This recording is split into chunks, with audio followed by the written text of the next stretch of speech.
There is a special place in hell for people who park on a corner. Ah, anyway. Hello. We are on Defense Colony flyover, headed towards CGO complex. It is Wednesday, the 20th of April 2022. It is 4:12 p.m. right now, and it is I don't want to call this balmy, it's a scorching 44 degrees outside according to this car, the Audi Q5 45 TFSI.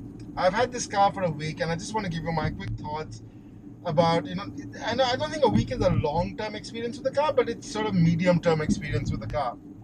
I haven't really taken this car out much in the market, but been driving here and there, and I've had a rather good time with this car. Nothing to really complain about.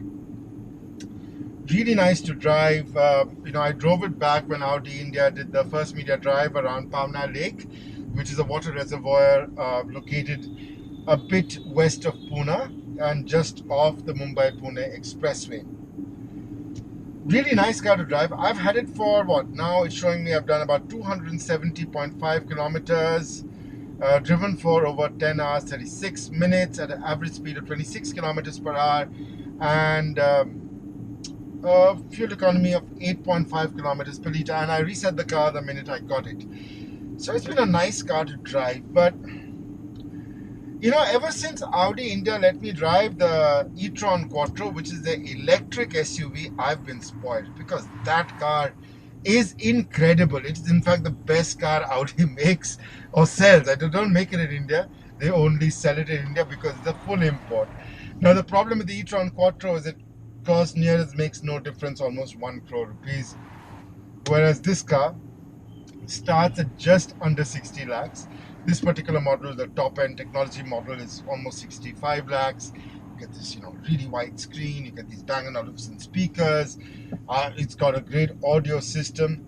But of course, there are certain things about Audis and BMWs and Mercs that are different from each other. For example, I love Mercedes interior LED lighting systems.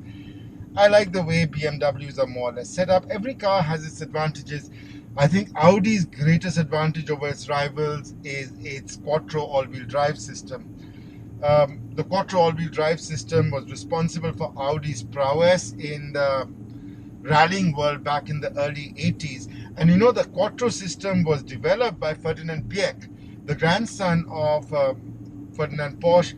But, most importantly, despite being the family that ran the Volkswagen Group and Audi and Porsche, he was a great automotive engineer. He was a very, very colorful character. Do read about his life. I mean, he's one of those guys you admire, again, despite being the hereditary owner of automotive, he didn't have to do anything with his life. He could have just lived off the dividend income, but he decided to develop the Quattro all-wheel drive system, which is amazing, which I think really gives Audi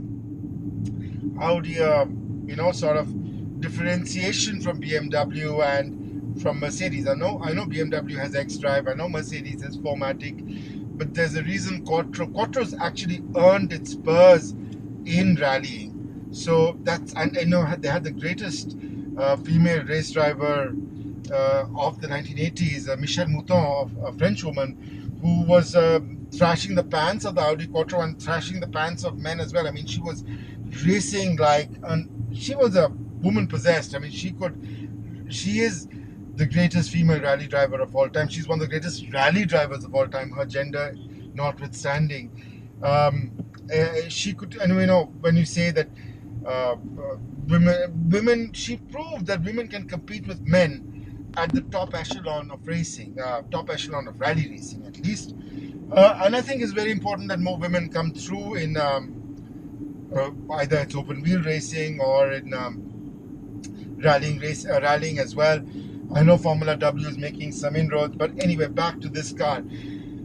A fuel economy of 8.5 kilometers per liter means a running cost of about 12 rupees 50 paise per kilometer, whereas the e-tron Quattro actually cost me less than 2 rupees a kilometer to run. Now, the battery for the e-tron Quattro is guaranteed for 1 lakh kilometers or 8 years, maybe more, and battery management software and battery lives are getting better. So by the time 8 years comes around, it could be guaranteed for 1.5 lakh kilometers or even 2 lakh kilometers.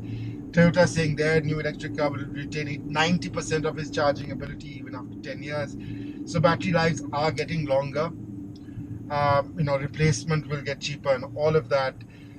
But the trump card of electric cars is their low running cost. I mean, petrol engines are a choice of many SUV owners in Delhi because of the rules that state that diesel SUVs can only last 10 years. Of course, the Skoda Auto Volkswagen India Private Limited Group, that's actually their name. I mean, SAVWIPL, that's a wordy abbreviation if there ever was one. It's better than Volkswagen Automotive Group, right? I mean, you don't want the abbreviation for that. But yeah, they don't make any diesel engine cars anymore. So if you wanted an Audi Q5 or a Q7 or whenever the new Q3 comes out, you'll have to buy it with a petrol engine. And as far as petrol engines go, this is a very nice one. It's a 2-liter petrol. It gives you almost 240 horsepower. It's really nice to drive. It's a very similar output to the 30i spec on BMWs, which is a 250 horsepower engine. You see that in 330, the 530, and even the X330i. But it's not economical. I mean, you save $10 a kilometer straight up if you drive the e-tron Quattro. And as I said in an article I just wrote for the print, which is there in the description below this video, the price differential, you don't have to be a clairvoyant to see that petrol prices at the pump are only going to go up. They don't come down, even though global crude prices have come down slightly. So that differential will, maybe become 20 rupees one day, and once it becomes 20 rupees, it could become 30 rupees, and then the 30 lakh difference or 35 lakh difference. And when you consider electric cars are also friendlier for the environment, you might just say, you know what, I might just buy an electric car.